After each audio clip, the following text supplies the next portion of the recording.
Hey fan, it's me, Aaron, for a comic show. Got a nice week of books, and we just finished out Free Comic Book May. We gave so many people free graphic novels, like about 200 of them. Thanks for all your support coming out, getting stuff, and then getting the free stuff. We had a huge concert that night that was just over capacity. There was like 150 people in this room at like all times. And we just launched our Indiegogo. It's a crowdsourcing campaign so that we can remodel the store and expand the Geek Easy.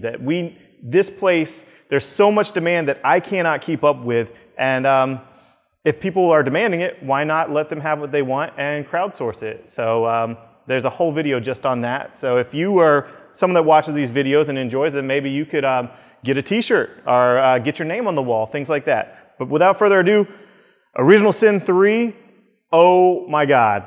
Answers at All Cost is on the cover, and yes, there's answers, and there's the cool little team-up quirky stuff that I've liked throughout, like Gamora, Moon Knight, and Winter Soldier, and Punisher, Doctor Strange. It's a really fun book so far, and then this ending is ridiculous. Like, ridiculous ending. Like, so horrifically gruesome that it's just insane. Like, do not look at the last 3 or 4 pages first. Like, just read through the book, and it's insane. I love Jason Aaron, and it's not gruesome for gore's sake. Like, they actually have to do it this way, or else this character, you know, we don't believe about death in comics, you know, but it's insane. So, Original Sin, secrets suck, and when they get revealed, it's ridiculous. So check that out. Miles Morales, the Ultimate Spider-Man. You guys know about the last page of last issue, and that's the beginning of this issue, and it all comes out. Somebody wants their web shooters, and it's crazy. I love Miles Morales, and it's cool to see Bendis put him versus this new frenemy adversary, and I'm really digging that. It's good. It's good. And I like that a lot of people got into that first issue that hadn't been reading the book and really liked it and went back into the graphic novels because he's a great character and Bendis is doing a great job on it. Moon Knight, this book is so trippy. Warren Ellis is kicking so much ass on this book. I'm sorry he's leaving it, but it's just beautifully drawn with these horrific nightmares, and Moon Knight is the ideal character to combat that type of stuff. He starts as Mr. Knight, then he shifts into Moon Knight. He's whatever he needs to be because, he's freaking crazy. Or is he just all the different aspects of that, moon god? Pretty cool. Moving on to Iron Fist.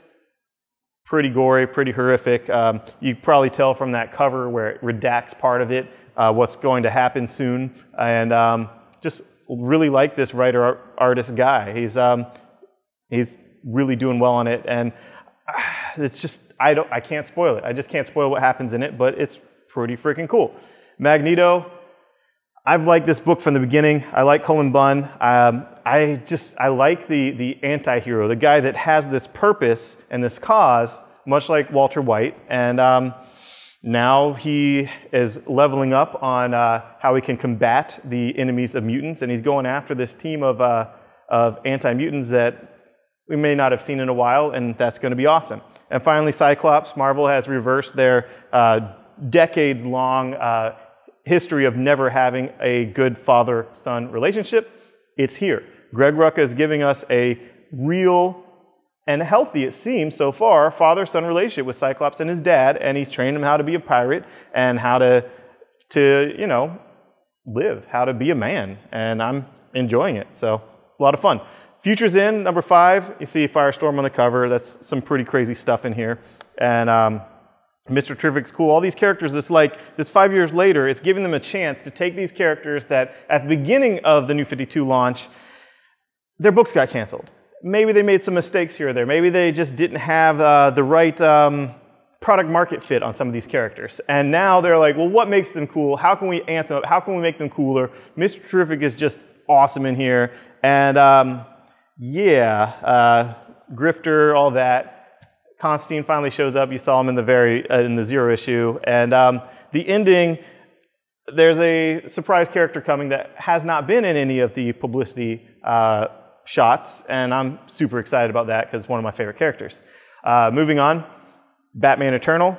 This book, Snyder is on fire with this and his team of writers. And you got Batman in Hong Kong with Batman Inc. characters. You have Catwoman and Falcone.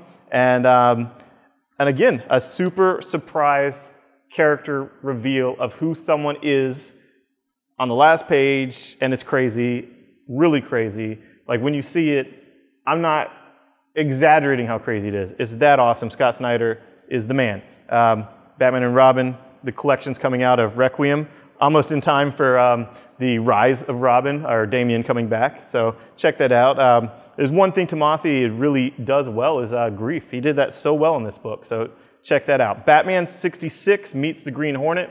Best use of Batman 66. I mean, Green Hornet, just these characters mashed up together. It just basically writes itself, and they got Kevin Smith to write it. So, you know, it's wordy, but it's funny, and I super enjoy it. I'm a huge Kevin Smith fan. You know, can't defend that. It just Clerks resonated with me and shaped my whole life. So get it. It was a lot of fun for me. So, and then finally, Uprising. Have you been reading this? Hal Jordan's finally kicking ass. He's finally showing how, like, he's the one true greatest Green Lantern. He was all wishy-washy, a bad leader. Great Maverick, great, wild, loose cannon. But as far as a leader, not so much until now. Now you throw him in a war situation, he seems to be doing pretty well. So I'm enjoying that. Vendetti is doing a good job. Superman Doomed. Now that it's on, like, I don't know, the 6th part. This is part 1 of Enemy of the State. I can finally say in Superman Doomed, is a bit of a spoiler, Superman Doomed the one-shot, he dispatches Doom like instantly. Like, I hate Doomsday. I don't care about Doomsday. I just don't care about Doomsday. He's a joke to me. It's like the Hulk, but you can't do the Hulk. So whatever. I want to see Superman fight Lex Luthor. I want to see Lex Luthor be the one that kills him. But Doomsday was whatever, So Doomsday's dispatched pretty easily by Superman, and then Superman gets infected. That's why it was called Infected, the first story arc. He gets infected with this Doomsday virus and starts losing his shit. And I've liked it. It's been cool. So enjoy it.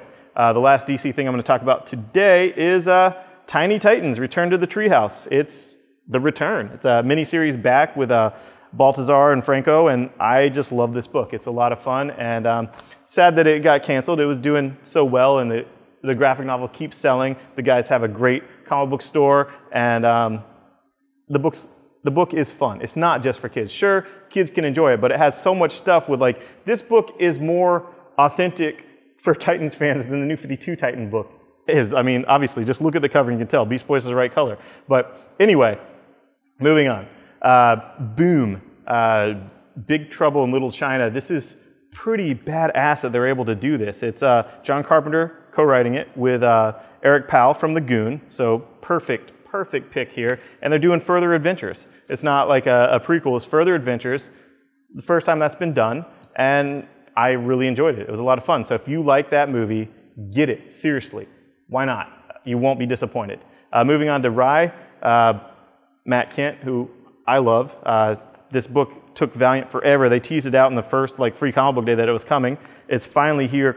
Clayton Crane is doing insane interior work in it, and it's just crazy future dystopia nonsense, and I'm enjoying the hell out of it. Valiant is on fire, so if you wanted to check out Valiant, check it out. The second print of issue 1's out this week, so give that a shot. It's separate from the rest of their universe for now because it's in the future, so check it out.